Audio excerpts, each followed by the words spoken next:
السلام علیکم ورحمۃ اللہ وبرکاتہ۔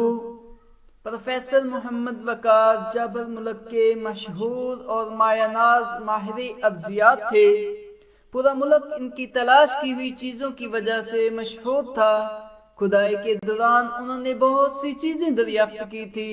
انہوں نے اپنے کارکنوں کے ساتھ ملک کے دور دراز علاقے جارجیا میں کھدائی کا کام شروع کیا تھا۔ کچھ دن تو انہیں کچھ نہ ملا، پھر اچانک ایک دن ان کے ایک ساتھی نے گول سی ڈبہ نما کوئی چیز ان کے سامنے لا کر رکھ دی۔ بظاہر تو یہ پتھر لگ رہا تھا، لیکن لوہے جیسے کسی دھات کا بنا ہوا تھا۔ اس کارکن نے بتایا، سر ہم نے مشینوں سے چیک کیا ہے، اس میں کچھ لوہے کی آمیزش معلوم ہوتی ہے۔ اگر یہاں کے قدیم باشندوں کی کوئی چیز ہوئی تو یہ ہماری اب تک کی سب سے بڑی دریافت ہوگی۔ اچھا، پھر تو بہت ہی زیادہ اچھا ہے، اسے جلدی سے صاف کرو، اور ہاں ذرا احتیاط سے، پھر فوراً مجھے دکھاؤ۔ وقار جب گول سے ڈبے کو الٹ پلٹ کر دیکھتے ہوئے بولا، ٹھیک ہے سر، اس نے کہا اور ڈبہ اٹھا کر واپس چلا گیا۔ تقریباً 1.5 گھنٹے بعد اس نے ایک عجیب سا آلہ ان کے سامنے لا کر رکھ دیا۔ انہوں نے دیکھا یہ ایک لوہے کا ہلکا سا گول ڈبہ تھا۔ اس کے پیندے پر ایک چھوٹا سا سوراخ اور ایک تار اس میں سے ہوتی ہوئی ڈبے کے اندر جا رہی تھی۔ یہ ایک عجیب آلہ یا ہتھیار تھا۔ اس کے اوپر ایک عجیب زبان میں کچھ لکھا ہوا تھا، لیکن کوشش کے باوجود کوئی اسے پڑھ نہ سکا۔ یہ ایک شاندار دریافت تھی۔ اخبار جب تک میں سب سے پہلے اس عجیب و غریب دریافت کی خبر شائع ہوئی، پھر تو ہر اخبار میں یہ نمایاں طور پر چھپنے لگے۔ حکومت نے اس آلے کو اپنی حفاظت میں لے لیا اور اس کام پر وقار جابر کو ایک بڑے انعام و اکرام سے نوازا، لیکن اب تک اس آلے پر موجود تحریر زبانوں کا علم جاننے والے ملک بھر کے ماہرین بھی نہ پڑھ سکے۔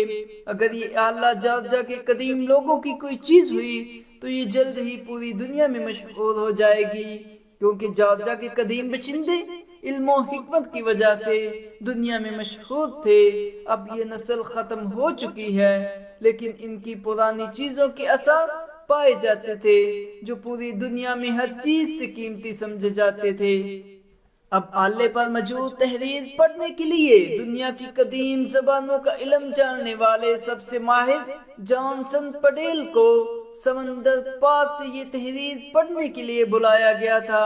اس تقریب میں وقار جابر صاحب کے دریافت کردہ آلے پر موجود تحریر کو پڑھنا تھا۔ اتنی بڑی تقریب شاید ہی پہلے کبھی ملک میں ہوئی ہو۔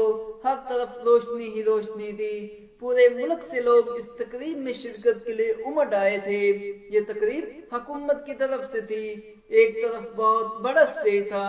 سب سے پہلے ملک کے ایک بڑے صوبے کے گورنر نے آ کر پروفیسر وقار جابر کی تعریف میں زمین و آسمان ایک کر دیا۔ پھر کئی اور دانشوروں کی علم و دانی سے بھری تقریروں کے بعد جانسن پٹیل کو اسٹیج پر آنے کی دعوت دی گئی۔ وہ اسٹیج پر آئے۔ پہلے تو انہوں نے اپنے کام کے بارے میں کچھ باتیں کی، پھر ایک طرف رکھے ہوئے آلے کو اٹھا کر الٹ پلٹ کر کے دیکھا۔ کچھ دیر غور کرنے کے بعد اس پر موجود تحریر کو پڑھنا شروع کیا۔